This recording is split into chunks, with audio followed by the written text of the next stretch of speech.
الكلمات السبعة العجيبة التي تحقق لك المستحيل، والتي بها يستجيب الله عز وجل دعاءك ويحقق لك كل ما تتمناه.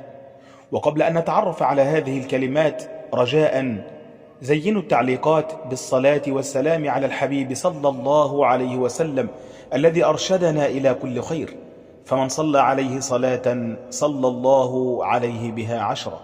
أحباب الكرام، ورد عن الحسن البصري قال سمرة ابن جندب رضي الله عنه: ألا أحدثك حديثا سمعته من رسول الله صلى الله عليه وسلم مرارا، ومن أبي بكر مرارا، ومن عمر مرارا؟ قلت بلى. قال: من قال إذا أصبح وإذا أمسى: اللهم أنت خلقتني وأنت تهديني وأنت تطعمني وأنت تسقيني وأنت تميتني وأنت تحييني، لم يسأل الله شيئا إلا أعطاه الله إياه.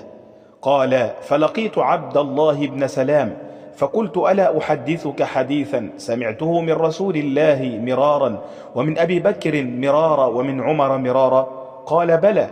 فحدثته بهذا الحديث فقال: بأبي وأمي رسول الله صلى الله عليه وسلم، هؤلاء الكلمات كان الله عز وجل قد أعطاهن موسى عليه السلام، فكان يدعو بهن في كل يوم 7 مرارا، أي 7 مرات، فلا يسأل الله عز وجل شيئا إلا أعطاه إياه. سبحان الله وبحمده سبحان الله العظيم، أستغفر الله، تقولها 100 مرة بين أذان الفجر والإقامة، فإن هذا يفتح أبواب الرزق.